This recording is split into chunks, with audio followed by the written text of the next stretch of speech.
Rosa 738 Multimedias presenta El silencio que partió el mundo. Crónicas secretas de cuando el cielo se inclinó. Un viaje breve pero profundo al instante en que Dios rompió el silencio de los siglos y la historia cambió para siempre. Un programa que revela lo oculto, ilumina lo eterno y despierta asombro ante el mayor misterio. El nacimiento del rey que vino a transformar el mundo. Bien, vamos a meternos de lleno en esto. Hoy tenemos sobre la mesa un análisis fascinante. Vamos a hablar de un detalle que a menudo pasamos por alto en una de las historias más conocidas del mundo, el nacimiento de Jesús. Pero no vamos a hablar de ángeles ni de estrellas, sino de algo mucho más terrenal y, si se quiere, burocrático, un censo. Exacto. Nuestra fuente es un libro increíble llamado El silencio que partió el mundo, del autor Patricio Molina Rodríguez, y nos vamos a enfocar en su análisis de cómo un decreto, firmado a miles de kilómetros por el emperador más poderoso de la Tierra, César Augusto, se convirtió en la pieza clave, la pieza para cumplir una profecía de hace más de 700 años. Y fíjate que lo que es realmente increíble aquí es cómo se entrelazan mundos que parecen totalmente desconectados. Por un lado, tienes la gran política de un imperio, obsesionado con los impuestos y el control. Por otro, la vida de una familia humilde en una provincia que a Roma, pues, no le importaba tanto. Claro. Y en medio de todo eso, un plan teológico que, según el autor, abarca toda la historia. Vamos a explorar un poco cómo la burocracia imperial y lo que la fuente llama providencia divina pueden ir de la mano, a menudo sin que los protagonistas humanos tengan la menor idea. Para empezar, situémonos en Roma. Hablemos del hombre que dio la orden, César Augusto. El libro lo describe no solo como un emperador, sino como el gran arquitecto de la Pax Romana, esa era de aparente paz y estabilidad. Pero, a ver, ¿por qué un hombre que controlaba el mundo conocido se preocuparía por contar a la gente en una provincia lejana y problemática como Judea? Visto desde Roma, era pura y simple administración imperial. El autor nos recuerda que Augusto era un gestor meticuloso, casi obsesivo con el orden, sobre todo el orden financiero y militar. Para él, el imperio era una máquina que necesitaba combustible, dinero y soldados. Y la única forma de obtenerlos de manera eficiente era sabiendo exactamente cuántas personas había, dónde vivían y qué poseían. O sea, un inventario gigante. Nada espiritual, nada profético, simplemente números en un papiro para que las cuentas cuadraran. Exactamente. Historiadores romanos como Suetonio y Tácito lo confirman. Augusto implementó varios censos a lo largo de su mandato para eso mismo. Calcular impuestos, organizar el reclutamiento y, sobre todo, para proyectar una imagen de control absoluto. Claro, el poder. Es fascinante pensar en ese contraste de escalas que plantea el libro. En Roma, tienes a los mejores administradores del mundo creando, digamos, las primeras hojas de cálculo en papiro, preocupados por denarios y cohortes. Y a miles de kilómetros, ese mismo papeleo está poniendo en marcha un evento que, según el autor, redefiniría la historia. La desconexión es monumental. Y es ahí donde el libro introduce esa dualidad constante, ¿no? La perspectiva humana frente a la perspectiva divina. Para Augusto, el objetivo era fortalecer a Roma, pero para la narrativa bíblica, este acto administrativo era la llave que pondría a José y María en un camino muy específico. Dos propósitos completamente diferentes operando a través de una misma acción. Es el eje central del análisis.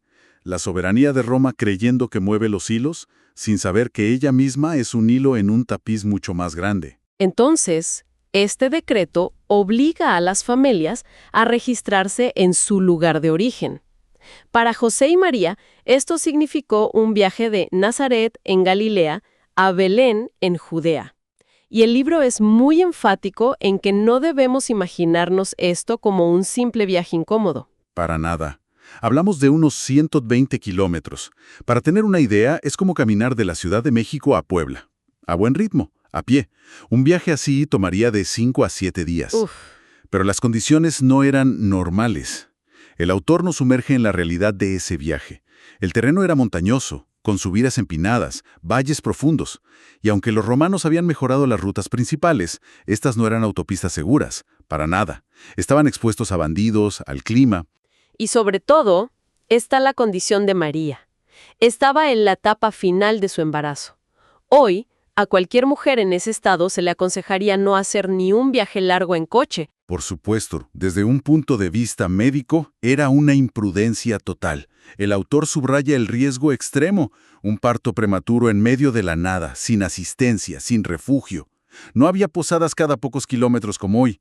Significaba dormir a la intemperie o depender de la hospitalidad de extraños. Totalmente. Por eso el libro insiste en que su obediencia a la ley no fue un acto pasivo, fue una decisión de un valor y un riesgo enormes, un acto de fe en medio de la incertidumbre. Entonces, este viaje forzado los lleva a un destino que no era una gran metrópolis, sino todo lo contrario. El libro pinta a Belén como un lugar casi olvidado, ¿verdad? Completamente. En el mapa del Imperio Romano, Belén era un punto insignificante, una aldea de pastores en las colinas de Judea, con quizás menos de 1000 habitantes. No tenía la importancia política de Jerusalén, ni la modernidad de Cesarea Marítima. Era un lugar pequeño, rural, y, para los estándares romanos, irrelevante. Pero aquí es donde volvemos a la dualidad. Geográficamente pequeña, pero su peso histórico y espiritual era inmenso. Inverso a su tamaño, exactamente. El autor nos conecta los puntos. Belén no era cualquier aldea. Era el lugar de la tumba de Raquel, una de las matriarcas de Israel. Y aún más importante, era la cuna del rey David, el rey más grande y venerado de la historia de Israel.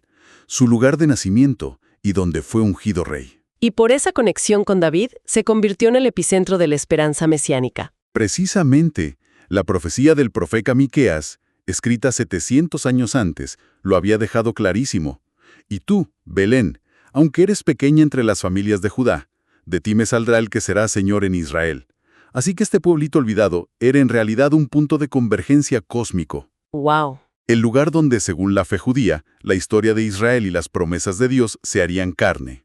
Y el decreto de Augusto los estaba llevando sin saberlo al epicentro de la profecía. Me imagino que esta orden romana no fue bien recibida. Roma apareciendo para contar a la gente suele significar una sola cosa: más impuestos. El libro explora esa tensión política. Profundamente. El ambiente en Judea era una olla a presión a punto de estallar. El autor destaca que, para los judíos, un censo no era un mero trámite administrativo. Era un acto cargado de un simbolismo terrible. Primero, era un recordatorio humillante de su subyugación a un poder pagano. El pueblo que se consideraba elegido por Dios ahora era contado como ganado por el César. Evocaba ideas de esclavitud, de pérdida de identidad.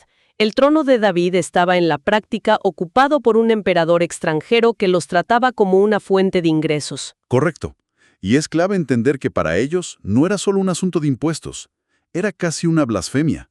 Registrarse bajo un poder pagano era visto por muchos como una traición a Dios, su único y verdadero rey. Ajá. De hecho, el autor nos recuerda que el historiador Flavio Josefo describe una rebelión violentísima que ocurrió unos años después. Fue provocada por un censo similar. Un hombre llamado Judas de Galilea lideró un levantamiento acusando a sus compatriotas de cobardes por aceptar ser esclavos de Roma.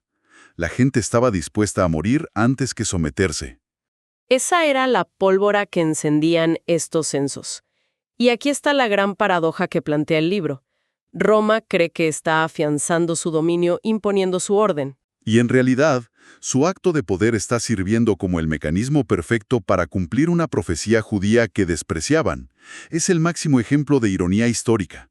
Roma, en su arrogancia, se convierte en la herramienta involuntaria de un plan que la trasciende por completo. Bien, conectemos todo esto con José. El libro insiste mucho en que él era descendiente directo del rey David, y que esto no es un dato menor. Es absolutamente crucial. En nuestra cultura, ser descendiente de alguien famoso es una anécdota, ¿no? En la cultura judía de la época, el linaje lo era todo. Ser de la casa y familia de David no era solo un título honorífico. Le daba a José derechos y, sobre todo, lo ubicaba directamente en la línea de las promesas mesiánicas. El Mesías tenía que venir, legalmente, del linaje de David. Entonces, su viaje a Belén, la ciudad de David, es mucho más que obedecer a Roma. Es casi como si el imperio lo estuviera obligando a reclamar su herencia en el lugar más simbólico posible. Exacto. El autor te va llevando de la mano, y es que todo encaja a la perfección, como un dominó. Sin el censo de Augusto no hay obligación legal para José de ir a Belén. Sin el viaje a Belén, Jesús no habría nacido en el lugar exacto que Miqueas profetizó.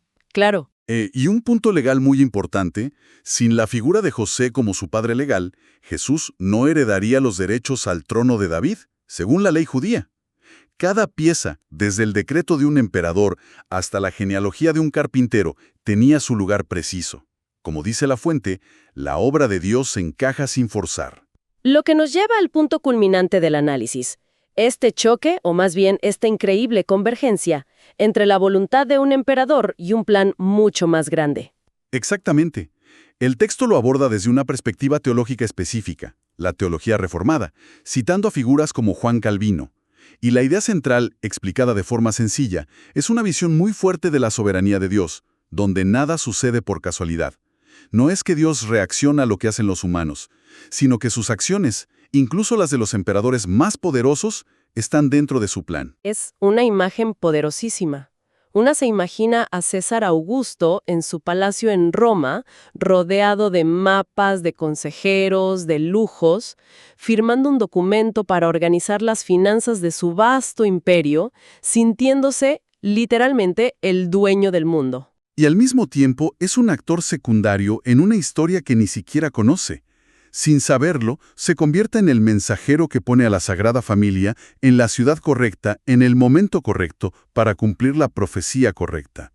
El libro lo resume de una forma contundente que se queda grabada. Augusto pensaba organizar un censo. Dios estaba organizando la historia de la salvación. ¡Wow! ¡Qué frase! El poder humano, en su máxima expresión, sirviendo a un propósito que ni siquiera podía concebir. En resumen, lo que hemos explorado hoy, basándonos en el análisis de El silencio que partió el mundo, es como un acto burocrático. Un simple censo para cobrar impuestos se transforma en el motor de un evento que cambió la historia. Vemos el poder de Roma, con sus objetivos políticos y económicos, sirviendo a un propósito completamente diferente y, según el autor, eterno. El análisis deja claro que el nacimiento en Belén no fue un accidente, sino lo que la fuente llama una cita divina. El viaje no fue un capricho imperial, sino la marcha silenciosa de la redención. Se expone la pequeñez de los poderes humanos, incluso del imperio más grande de la historia, frente a la soberanía de un plan divino que se desarrolla a través de los siglos. Y el autor cierra con una reflexión final, que es casi un desafío para quien lo lee o escucha. Sí, y esto plantea una pregunta importante que va más allá del relato histórico. El libro concluye con esta idea. Si Dios es capaz de mover los engranajes de imperios enteros, de usar los decretos de los Césares para cumplir una sola de sus palabras, ¿qué no hará para cumplir todas las promesas que ha hecho? Es un pensamiento muy profundo. Es un pensamiento que nos saca del dato histórico y nos invita a reflexionar sobre la escala en la que operan la fe y el poder.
Estamos presentando El silencio que partió el mundo.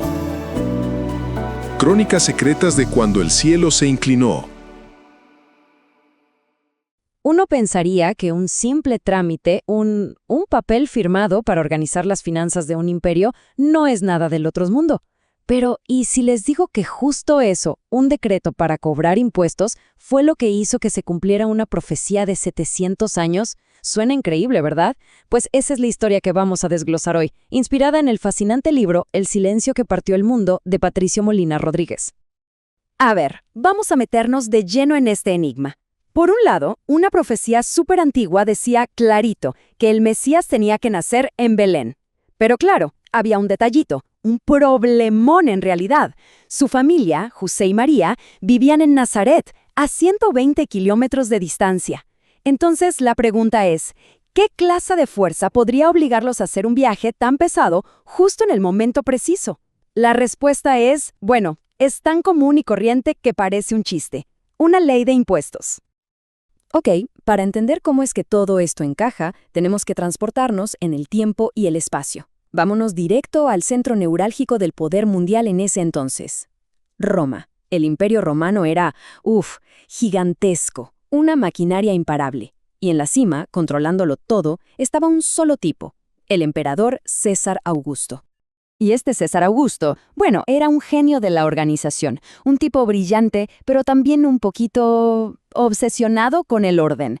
Para él, un censo no tenía nada de mágico o espiritual. Para nada. Era una herramienta, una calculadora gigante para el imperio. Lo usaba para 3 cosas básicas: saber a quién cobrarle impuestos, a quién reclutar para el ejército y, en general, para tener todo bajo un control absoluto. Su decreto, entonces, no fue más que eso: burocracia pura y dura. Y es justo aquí donde la cosa se pone fascinante.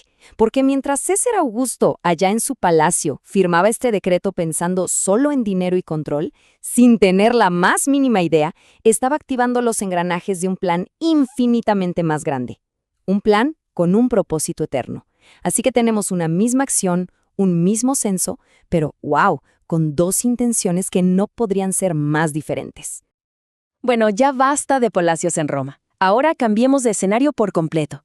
Vámonos a los caminos de tierra, a los senderos polvorientos de Judea. Porque ese decreto no era solo un pedazo de papiro con un sello elegante. No, tuvo consecuencias reales, consecuencias muy duras para la gente de a pie, como una joven pareja que vivía en un pueblito llamado Nazaret. 120 kilómetros. Pensemos un segundo en esa distancia. Hoy en día, con un auto, es un viaje de un par de horas. Pero en ese entonces, eso no era un paseo de fin de semana. Era una travesía larguísima y agotadora. Esa era la distancia que separaba a José y a María de Belén, la ciudad de sus ancestros, la ciudad a la que de repente estaban obligados a ir. Estamos hablando de un viaje de más de una semana. ¡Una semana! ¿A pie? O con suerte sobre el lomo de un burro, subiendo y bajando colinas por terrenos difíciles. ¿Y ahora? Ahora sumemos el detalle que lo cambia todo, el detalle crucial. María estaba a punto de dar a luz. Estaba en la etapa final de su embarazo. Lo que ya era difícil se convierte en algo casi inhumano, un sacrificio enorme. Y a pesar de todo esto, resulta que ese viaje tan duro, tan injusto, forzado por un burócrata en una capital lejana, era justo la pieza que faltaba para que el rompecabezas se armara. La orden del emperador, sin que él lo supiera, sin que le importara en lo más mínimo, se convirtió en la llave que abrió la puerta a una profecía de 700 años. Era simple, tenían que llegar a Belén, y el censo fue el empujón que los obligó a ir. Ok, entonces ya están en camino a Belén. Pero, ¿por qué? ¿Por qué tanto lío con este pueblito en particular? O sea, ¿qué tenía de especial Belén? ¿Por qué era tan importante que el Mesías naciera justo ahí y no, digamos, en Jerusalén o en cualquier otra ciudad? Bueno, resulta que Belén, a pesar de ser chiquita, tenía un peso histórico enorme. Era un lugar sagrado. Allí estaba la tumba de Raquel, una de las matriarcas de Israel. Pero su verdadera fama, su gran credencial, era ser la cuna del rey David. El héroe, el rey más grande de toda la historia de Israel. Y por eso mismo, por esa conexión directa con David, los profetas habían dicho: ojo con Belén. De ahí, de ese pueblito, va a salir el descendiente definitivo, el Mesías. Y acá viene el dato que te vuela la cabeza. A pesar de todo este destino monumental, de toda esta carga histórica, Belén era una aldea minúscula. Los historiadores calculan que con suerte vivían ahí unas 1000 personas. Imagínense, es como un barrio pequeño de hoy. Un escenario increíblemente humilde para el evento que iba a partir la historia en dos. Muy bien, ahora es el momento de unir todas las piezas. Vamos a ver, paso a paso, cómo estos eventos que parecían no tener nada que ver entre sí, la ambición de un emperador en Roma, una antigua profecía, la línea familiar de un humilde carpintero, en realidad funcionaban como los engranajes de un reloj suizo, perfectamente sincronizados. Fíjense en esta cadena de eventos. Es perfecta. Primero, la profecía dice que tiene que ser en Belén. Punto. Segundo, el decreto de César Augusto obliga a todo el mundo a moverse. Tercero, resulta que José, por su árbol genealógico, es descendiente directo del rey David, cuya cuna era Belén. Cuarto, la ley del censo lo obliga a registrarse justo ahí, en su pueblo ancestral. Y quinto, el resultado. ¡Pum! El nacimiento ocurre exactamente en el lugar profetizado. Ni 1 kilómetro más, ni uno menos. Pero lo más increíble de todo esto es que a nadie se le puso una pistola en la cabeza. Nada fue forzado. Todo pasó a través de las decisiones más normales y humanas que se puedan imaginar. César Augusto actuó por pura política y ganas de control. José y María actuaron por obediencia a la ley, como cualquier ciudadano. Y sin embargo, cada uno de sus pasos, sin que se dieran cuenta, los estaba alineando como por arte de magia con un plan que los superaba por completo. Ok, ahora demos un paso atrás. Alejemos la cámara para ver la foto completa, porque lo que estamos viendo aquí es, en el fondo, el choque de dos mundos, de dos propósitos. Por un lado, el poder de un imperio, un poder enorme, pero pasajero. Y por el otro, el poder de una promesa antigua, silenciosa, pero inquebrantable. Y esta comparación lo deja clarísimo. ¿Qué buscaba el Imperio Romano? Impuestos, dinero, control. ¿Y qué buscaba el plan divino? La redención, la salvación. El imperio actuó con un propósito político, para hoy, pero esa misma acción sirvió a un propósito eterno, para siempre. Y al final, ¿qué pasó? El poder de Roma se hizo polvo, es un recuerdo en los libros de historia. Pero ese decreto, esa pequeña acción administrativa, dio el puntapié inicial a algo que cambió el mundo para siempre. Muchísimo tiempo después, un teólogo llamado Juan Calvino lo resumió de una manera brillante. Él vino a decir algo como esto: que detrás de todas las guerras, de los movimientos de los reinos, de las decisiones de los gobernantes, e incluso de las cosas más pequeñas que nos pasan cada día, hay como una mano invisible, una mano soberana que va guiando la historia, silenciosamente, hacia un destino final. Y todo esto nos lleva a una última reflexión, una idea para quedarse pensando. La historia del censo de César Augusto es mucho más que una anécdota histórica interesante. Es un recordatorio increíble sobre cómo funciona la fidelidad y el poder. Y nos deja con una pregunta flotando en el aire. Si la historia misma nos muestra que se pueden mover imperios enteros como si fueran fichas de ajedrez solo para cumplir una promesa, entonces, ¿qué nos será capaz de mover para cumplir las promesas que se han hecho en la vida de cada persona? Gracias por acompañarnos en este viaje a través de El silencio que partió el mundo. Crónicas secretas de cuando el cielo se inclinó, donde exploramos el momento más asombroso de la historia, la encarnación del Salvador. Si deseas profundizar aún más en estas crónicas, puedes comunicarte directamente con el autor, Pastor Patricio Molina Rodríguez, para adquirir el libro en formato digital y continuar descubriendo los secretos y maravillas de aquel nacimiento que cambió el mundo para siempre. No dejes que esta historia permanezca solo en palabras. Déjala transformar tu corazón. Esta fue una producción de Rosas 738 Multimedias.